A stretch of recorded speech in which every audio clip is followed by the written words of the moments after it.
Hello folks, Jeremy's here, aka Captain Subpar, and I have another unboxing for you. I wasn't sure when I was going to get around to this, but thankfully I hit up Target today and I found some new stuff. Yes guys, Wave 3 of the Legacy figures is finally hitting the shelves. This is going to complete the Mighty Morphin Power Rangers set. We have the White Ranger and the Yellow Ranger. Hey, I held them up in the right order. And so Wave 3, if you haven't been following along, what they're basically trying to do is release multiple seasons at the same time to keep people going, you know, to kind of fill out the lines and not just heavily focus on one season. The first line that came out had some Mighty Morphin, had Ninja Storm. Wave 2 and Wave 3 has been a mix of the rest of MMPR and Power Rangers in Space. So this line has these two figures, and it also has, as you see in the back of the box, the black, blue, and pink in Space figures. Excuse me. And that'll finish out those two lines. Now, after that, they're going to be moving on to stuff like Zeo, Dino Thunder, all those great seasons. But this is going to finish out this line. And I do want to have a few words about the line in general, because I have some thoughts. And we talked to, me and my friends on our podcast, No Pink Spandex, we talked to the guy who used to be in charge of Bandai, basically all the product development sort of stuff. And he had some interesting thoughts, and I want to go into that as I unbox these figures. First, I'm going to go through Yellow, and, you know, if you've seen my previous unboxings, it's pretty basic stuff. Basic black boxes, nothing too fancy about them. You've seen the back. And the 5 regular figures have the pieces for the Build and Megazord, while both versions of Tommy come with his weapons. So nothing special there. And that's what I want to talk about. So, I don't know about you, but when I've gone into stores and I've looked at the Legacy figure section, you know, because I check every time I go in just to see if the new waves hit, that sort of stuff. And, you know, they're at Toys R Us, they're at Target. I don't think I've really... They have been in Walmart in the past, but it really tends to be spotty on which Walmart has them. They don't all seem to have them. And I also go to a store called Meijer, which if you're not from the Midwest, it's a store that's only in this area, in like Michigan, Indiana, Ohio, Illinois, Kentucky, that sort of stuff, those 5 states. So you might not know what I'm talking about, but they carry them sometimes. At least they definitely were around Christmas time. Haven't really seen a lot of them recently. Oh, sorry. And this is going to be our last piece of the Build of Megazord. In fact, let me go grab that, because I forgot to grab that before I started this video. Just to show you the finished product. So, anyway, guys, one thing that I've noticed when it comes to these figures on the shelf is one of the problems that these Bandai executives have always been talking about and hardcore fans have balked at. Hold on. Let me put this on.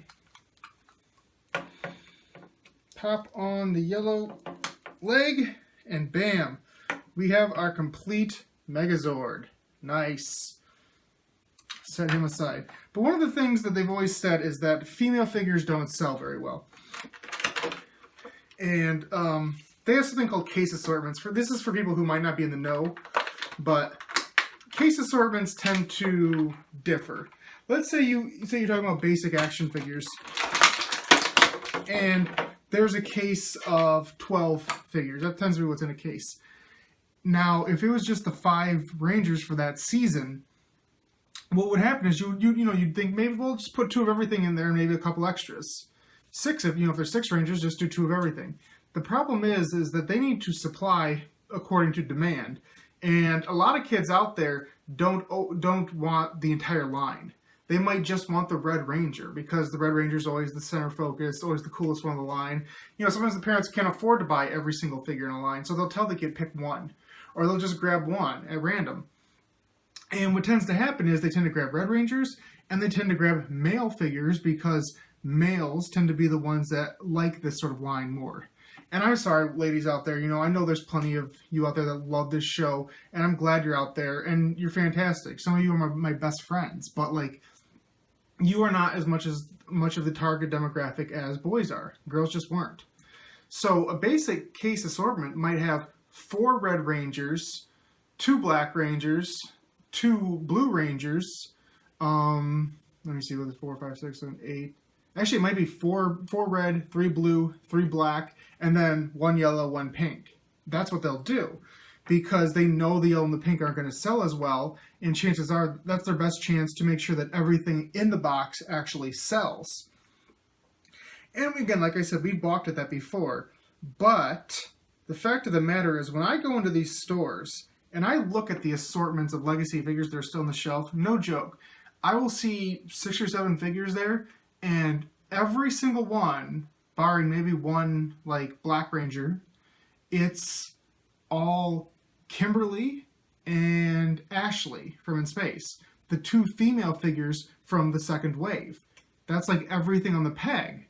So that's telling the people at Bandai that A, their information is right in the past, B, maybe not as many collectors are buying these figures as they had hoped, and C, even if kids are the ones buying these figures also, they're still adhering to the old school tradition. And I think stuff like that definitely threatens the future of the line. Now, hold on, I'm going to quickly show you this. Again, it's the only female figure so far we've had that doesn't have the skirt. Good, solid figure. Honestly, these are all like pretty much like, if you've seen my past reviews, there's nothing really new to say here. The helmet looks great. The extra cuffs, the lines on the cuffs, I still don't understand that. Thankfully, the belt is finally white and not silver. But other than that, you know, my whole thing with the line, and I've touched on this before, is that it doesn't seem like the Build-A-Figure thing is adding any incentive. Because if all these female figures are warming the pegs, then the kids aren't like, or even the collectors aren't excited to build the figure. Because the whole concept of a Build-A-Figure is to make you want to buy everything in that line. I believe Marvel was the one that started that practice with their Marvel Legends line, where it's basically like, we'll fill out this line with 5 or 6 figures. 2 or 3 of them you'll really, really want. A couple you might sort of want, and there might be 1 or 2 that's just kind of a lame, like, F-list character, but you need to get it to get like the one limb of the Build-A-Figure. And so the Build-A-Figure thing doesn't seem to be that incentivizing to people. And my big complaint with this line, which I'm guessing is going to become a lot of people's complaint, is that we'd rather have weapons. Like, these legacy figures are supposed to be like the best of the best. And yet, all they come with, barring the 2 Tommies, is a Blade Blaster that is not even really that useful because it's holstered, which means it's neither in blaster mode, nor is it in sword mode. It's just in holster mode, which is lame, so it's not even really a weapon, so to speak. So people want their daggers, you know, they want their blaster in both modes, and I think they would rather have that than limbs for a Build-A-Figure, when really, when it comes to Megazords sell when they're Megazord size. You know, they should be 1.5 feet tall. They shouldn't be these, you know, 8 inches, is it? Figure like that. They just shouldn't. Like, they're not that interesting to fans as much. And we did see, there has been an announcement that there's going to be a re-release of the MMPR figures. One, to get rid of the silver belts. And when we talked to the guy in charge of Bandai, he basically said it was just a really dumb mistake. He doesn't know how it happened but it happened on the production line. He was really pissed. He since left the company, but like he was, you know, he knew that fans were not going to be receptive to it, and he didn't really take ownership for it. Sort of did, but he understands, you know, where we're coming from. What is interesting is that the re-release of these figures, they're going to be shiny, the metallic sort of look, but they are going to come with weapons. So that's good. The thing that sucks though is for people like me who's buying these figures, and I still bought this to complete the line, but like, it feels like you wasted money. Like, these figures are around $20 a pop. So when blue, black, and pink all have mispaints, like, that's $60 out the window. And they're not even re-releasing them as is, so you can recomplete the line. You're going to have to rebuy them all as this group. I believe they might come in a collector's pack. I'm not 100% sure on that, or they might be individual re-releases. Not sure off the top of my head.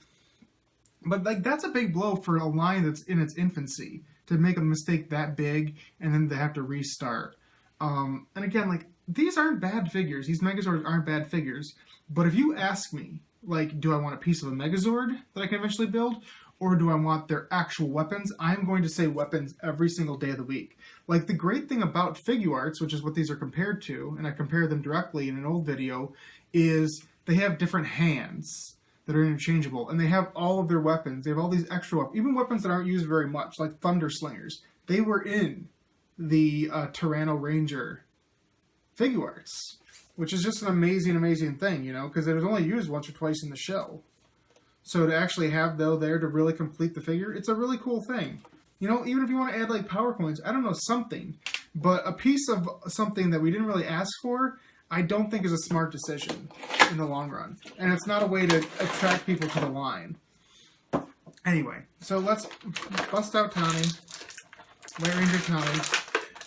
I've never been a fan of White Ranger Tommy for a lot of reasons. I don't like the shield. I've always thought it looks weird that the shield just stops right here. You know, to me, it looks like it's shrunk in the wash.